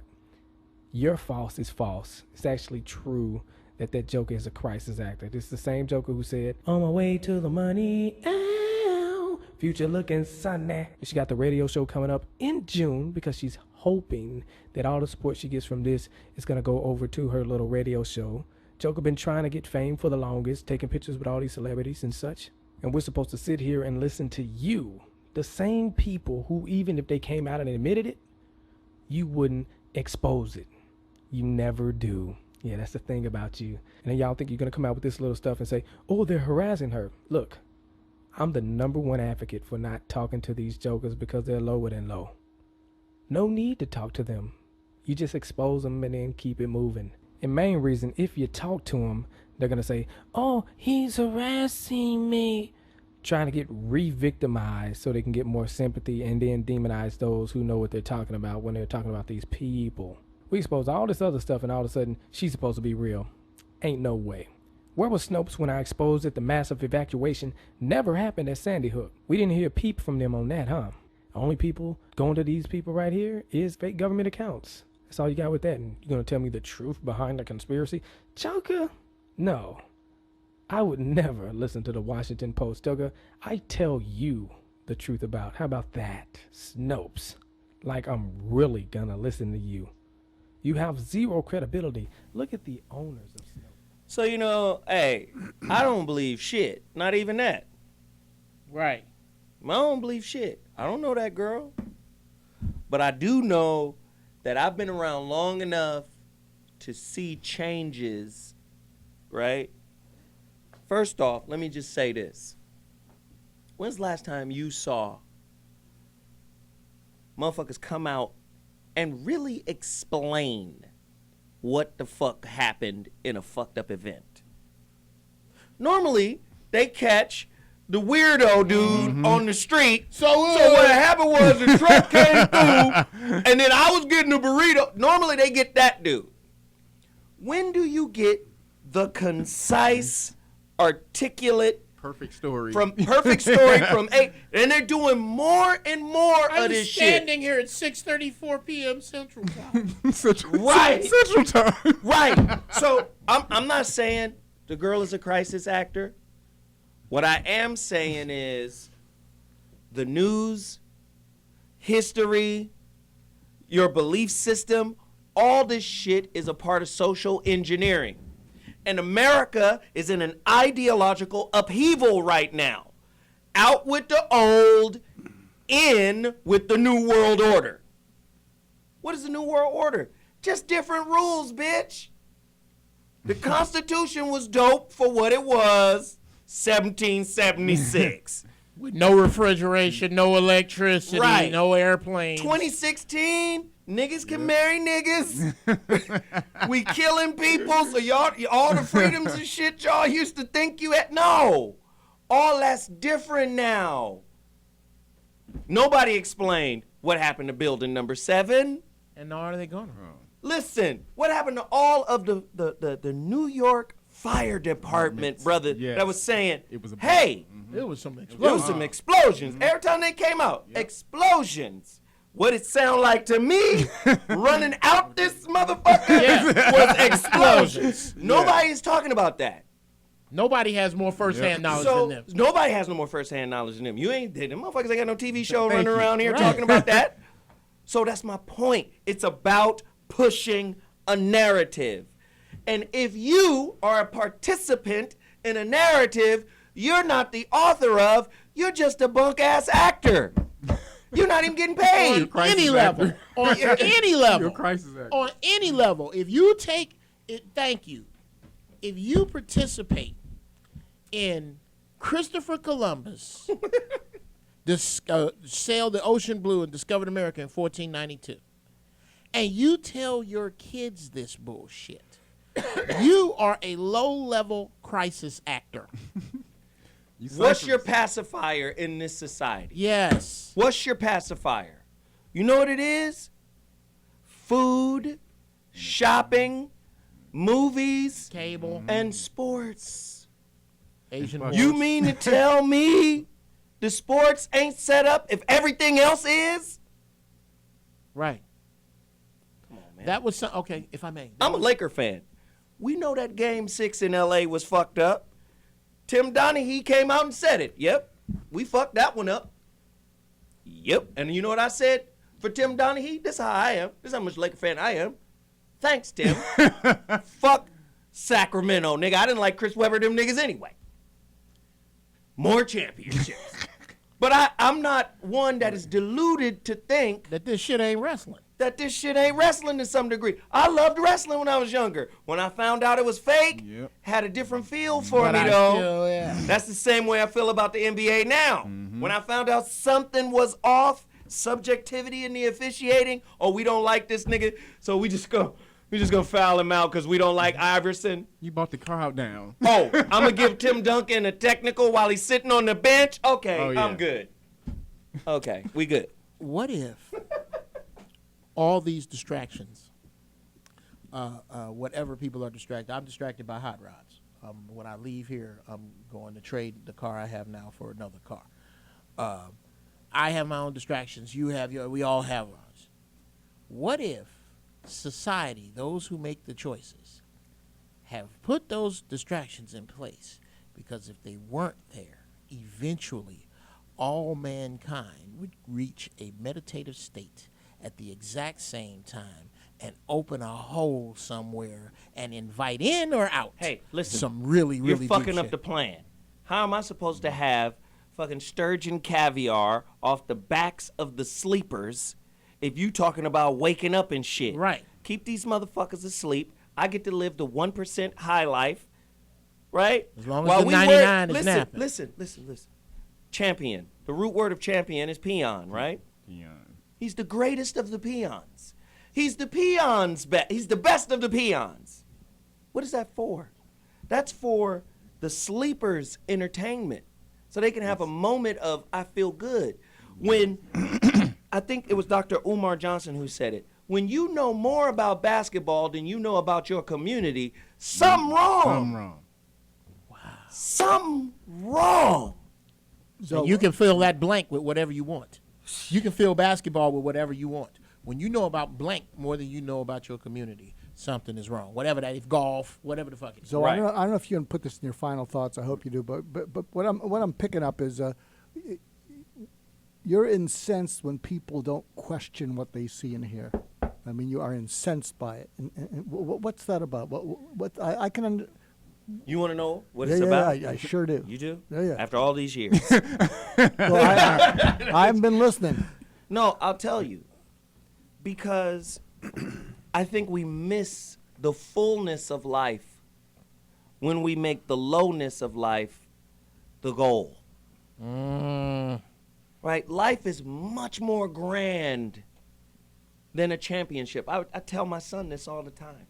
I say, listen, the championship is momentary. The moment you win it, it's over. What makes it meaningful is the reflection back on the process. Yes, the work you've put That's into what makes it meaningful. But I said, now, understand life in as a whole. Kobe Bryant is a young man, but in basketball terms, He's a grandfather. he's a grandfather. This man is in his 30s. What is he, 37? Yes. Right? He has his entire life. Keep it in perspective. he's been 10 years old 3.5 times. And in basketball, he's a fucking grandfather. So now, what do you do with the rest of your life? Where do you derive meaning work for the from? police. Hater. Look, that's your contribution, huh? This is the oldest hater in the world. This is what Dr. J looks like hate. Perhaps. But do you understand what I'm saying? I get incensed because don't be arrogant about your position, your current place in the illusion. It's an illusion. That's the Matrix, man. It's an illusion. This is why I revered, say, Michael Jackson. You ask Michael Jackson, who wrote the records? God. Mm-hmm. Yep. He just chose me to bring him. No, shit was crazy. He was like, that's why I can't sleep. Mm-hmm. God gives me the records. And now look, watch the respect for Prince. If I don't wake up in the middle of the night when God rings my phone with a record and write it down, I'm afraid he will give that record to Prince. Do you see the level of respect for Prince? To me, the fullness of life supersedes, what this society has to offer you. So many of us are on the track of, I have to have this because society says I'm supposed to. And when I have this, this is part and parcel to the definition of my truth. And I'm saying, no, that's a script somebody wrote for you to act in. Let's go back to I believe this firmly. I don't believe there's a such thing as an original idea. And I'm going somewhere with this that's going to get back to the truth. As long as you do it in 30 seconds, pimp. The truth is an illusion. The truth itself is an illusion. Mm-hmm. Okay? God gives everybody an antenna. Everybody. There are no original ideas. He sprinkles out these concepts. Some people like Prince, rest in power, had a radio tower. Yeah. And was picking up all of this shit. Yeah. Mm-hmm. And then you got some dude with the little, this is all he got. This dude, but he's a dude that picked up the smiley face. And ran with that fucking smiley face. And you say, man, I thought of that. That was my idea. No, it was never your idea. It was sprinkled out, and the blessings from the Creator came from who pushed in that direction. I believe that facts, that what is, whatever we're going to give a word for what is what is. What is sprinkled out among us, and how it falls on us. If it falls on us, if dirty water fall on you and you ain't drank in 3 days, it means something different than if you standing in a wedding in a white suit. So when these things fall on us, how we perceive them become this thing that we call truth. That's it. That's what truth is. Truth has nothing to do with this and all to do with this. Has nothing to do with this. We got to take a quick break. Jeff is getting deep, waxing philosophical. Is that what you're calling? When we come back, Revenge of Bobby. The Revenge of Uncle Bobby is a Sith. He's a Sith Lord. He's coming back. We'll be back at 2.2 with his rebuttal. Oh, shit. No rebuttal.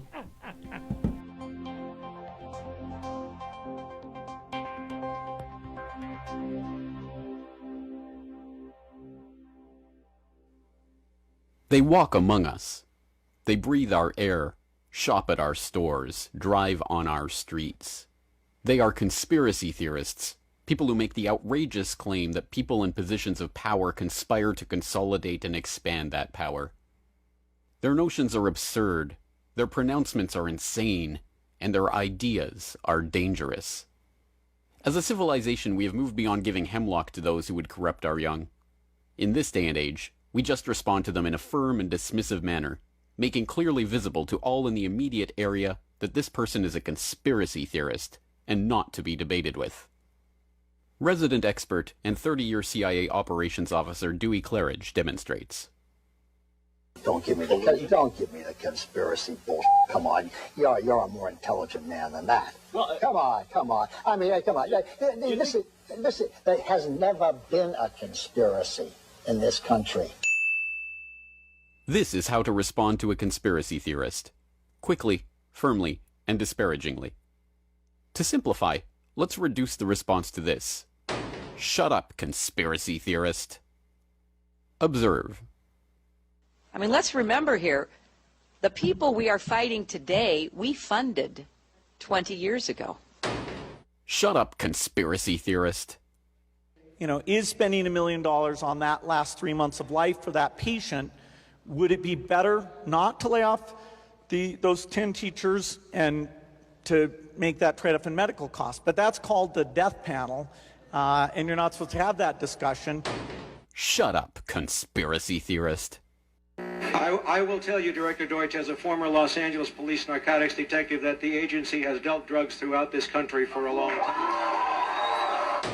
Shut up, conspiracy theorist. For variety, the eminently rational Penn and Teller present an alternative response. We're Penn and Teller, and conspiracy theories are bullshit. Good job, boys.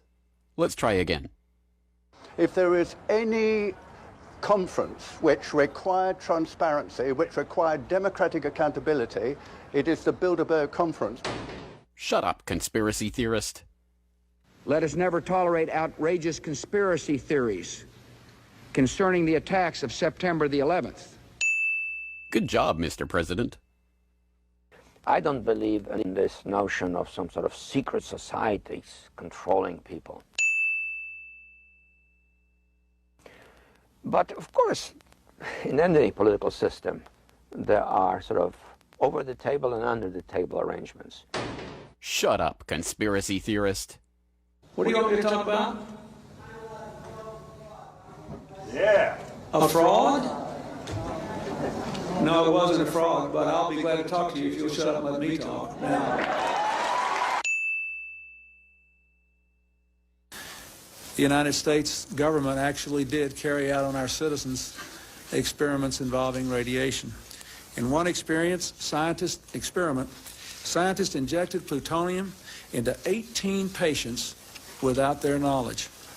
In another, doctors exposed indigent cancer patients to excessive doses of radiation, a treatment from which it is virtually impossible that they could ever benefit. Shut up, conspiracy theorist. Were U.S. government officials aware of drug smuggling in and around the Contra movement? And did they simply choose to ignore it? One U.S. senator says, absolutely. There's no question in my mind there is a complicity in the flow of drugs into this country, period. Shut up, conspiracy theorist. Also, were you a member of Skull and Bones from college and Bush? Were you in the same secret society as Bush? Were you in Skull and Bones? Thank you for cutting my mic. Thank you. Are you going to arrest me? Excuse me. Excuse me. What are you arresting me for? Whoa, whoa, whoa, whoa. Don't chase me. I didn't do anything. Come over. Ow! Ow! Ow! Any questions? This public service announcement was brought to you by the Friends of the Department of Homeland Security. The information... You are watching T Radio V, radio in TV.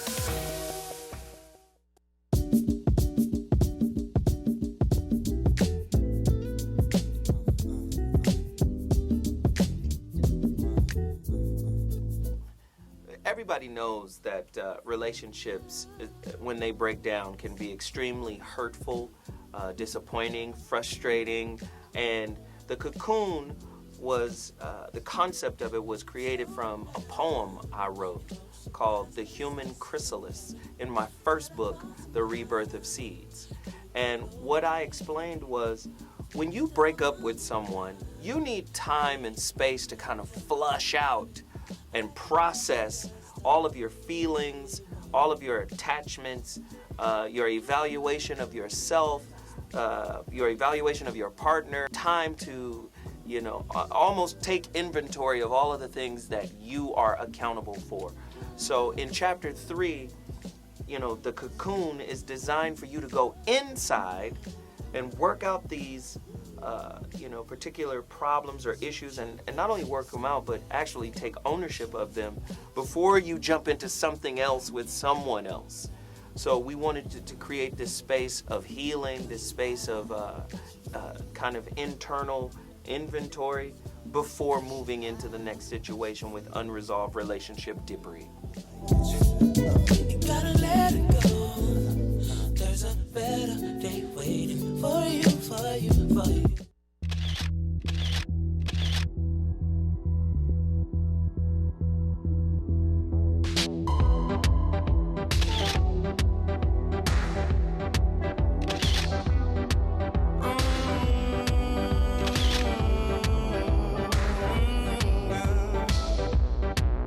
If the fish swam out of the ocean and grew legs and they started walking, and the apes climbed down from the You are watching T Radio V, radio in TV.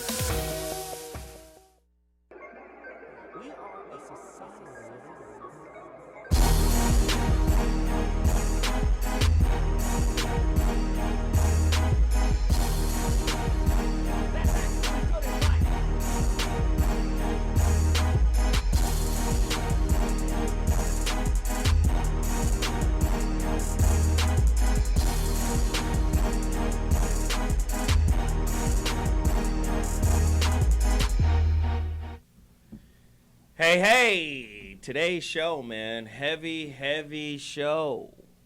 We're talking about truth. Man, do you see, like, there's this weird yes and no answer. In quantum physics, they call it superposition, right? Where every potentiality is happening at the same time. That's Schrodinger's cat, right? Schrodinger's cat, where we put this radioactive molecule, we put some poison, and we put a cat inside of a box, and we close the box. Now we can assume, okay, the radioactive molecule is going to trigger the poison, and that's going to kill the cat. But how do we know that the cat is actually dead? Well, you never know until an observer is added to the equation. We got to open the box and see what happened to the cat.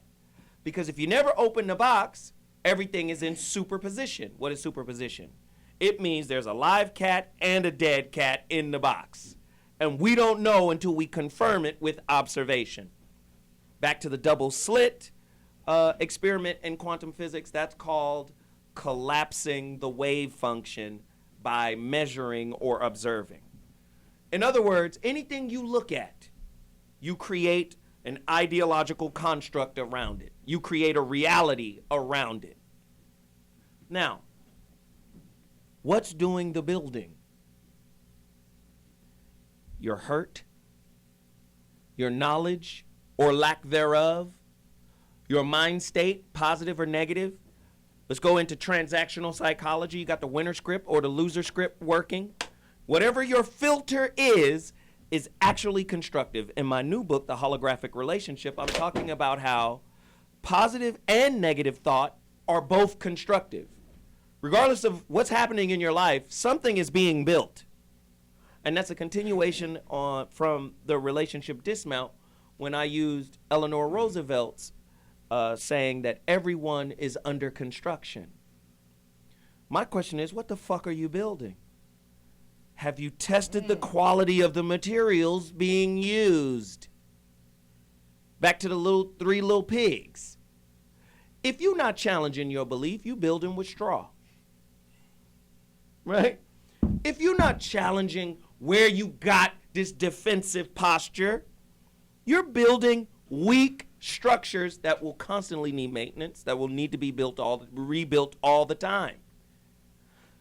This is why when I challenge people, especially in the relationship sphere, people be like, well, you can't have a good relationship if you don't have trust. Trust is an illusion.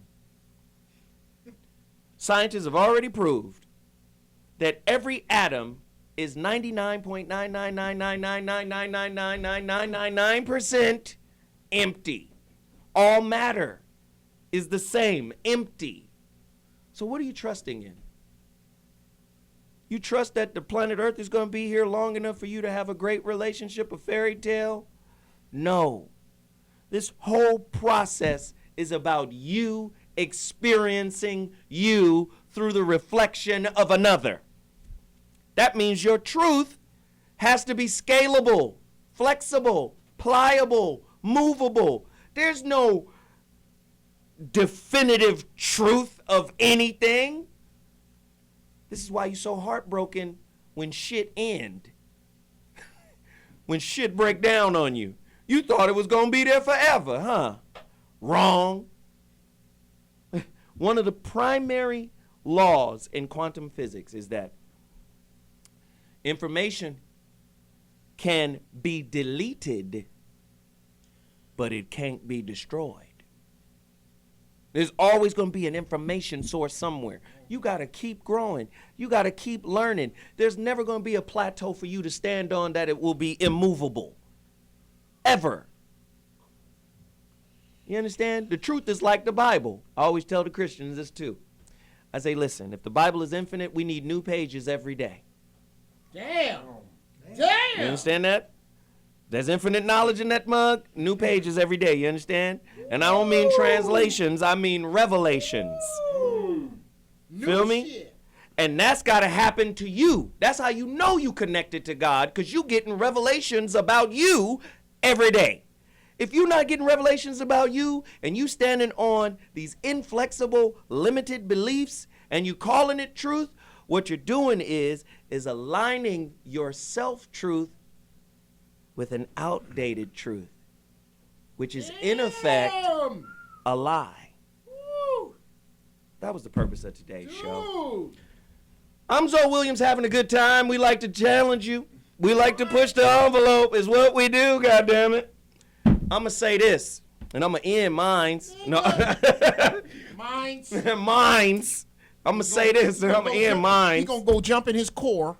Hey, you got to get your copy of The Relationship Dismount. Get it right now, 12 chapters. It's going to challenge you a bit, but the holographic relationship is coming.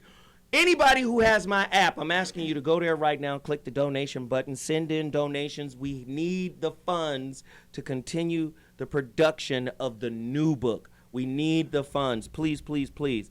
And you can go to imzowilliams.com and get a copy of The Relationship Dismount, How to Stick the Landing When Exiting a Toxic Relationship. Also, next week, humongous show. Humongous. You guys might want to camp outside like motherfucking New Year's Eve in Pasadena for the Rose Parade. It's going to be crazy. Like you're looking for new Jordans. The 27th, like new Jordans, right. It's the 27th of June. We got a huge, huge show for you. I ain't going to tell you who it is. I ain't going to tell you what's happening, but it's going to be crazy. You got to be here. Now, with that said, Bobby! Is it Mr. Farrakhan? Where do they find you, brother? For my version of the truth, Ruth, at Glanton Smith on Twitter, Bobby Glanton Smith on Facebook. And just out of curiosity, go to A4Bet. That's A, the letter A, the number 4, BET.com. Yeah. Kip! You guys can get at me at realnagas.com, REELNAGAS. To the people who bought you your Dragon More shirts and your Phoenix More shirts and you sent me pictures, just wait up, just hold up a bit. I will actually have those on the website this week. So go ahead and just keep sending them to me. How come I can't? Also, for people who are asking me about the Dragon More and the Phoenix More and what that is and where you can find it, I'm about to do a documentary on that, so just hold up. It'll be ready in about a good month or Man, two. them videos we've been getting lately is crazy, right? Yeah, buddy. Jeez. Go ahead, Doc. Dr. G? Yeah, Twitter, at Mark Goulston, MarkGoulston, or markgoulston.com. If you can find all the stuff I put up there. Or go to Amazon, check out my books, and thanks for the support. Jeff? Oh, man. Not this Wednesday, but next Wednesday. But next Wednesday. Not this Wednesday. Next Wednesday. Another banger at the Seabird Lounge, which is right next door to Roscoe's in Long Beach. If you're looking for music, look for Jeff, GEOFF, BREEZ on SoundCloud. Look for me. You're going to be hearing a lot more of my music. Shout out to Corrupt. Can I say thank you, Corrupt, for the opportunity? Yes, I can't hold the beans. Corrupt has some projects coming out that yours truly will be doing some tracks on. I'm flattered and I'm honored. Did you hear Joe's album? Shout out to Joseph Lineberg. Holy mother of God, that brother's. Yes. He's on another page, man. We'll be debuting his album, Astro Projections. Yes. Astro Progressions. Progression. Astro Progression. It's incredible. It's sick, dude. That's a dope. This is a guy, he produced a couple of records for Kendrick Lamar. Won a Grammy. Yeah.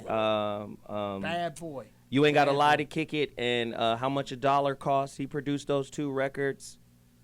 Dude's a cold guy. And I'm going to tell you, man, the album is ridiculous. Well, rickoculous. We're going to replace Dick with cock. It's rickoculous. You might want to get that album. It's Rafalis. No doubt, no doubt. Hey, listen, next week's show is going to be great. Listen, I urge you all, cash mob a brother today. We need the funds to keep the books coming. We need your help on that. It's going to be great. And I'll see you guys next week with another heater. The Zowhat Morning Show on T Radio V. That's radio and TV. We out. Deuces.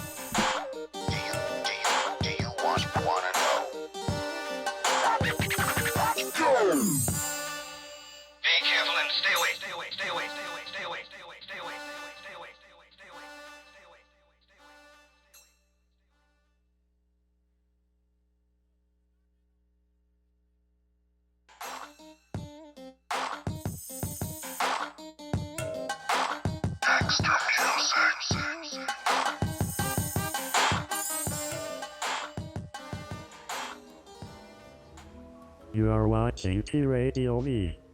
Radio and TV.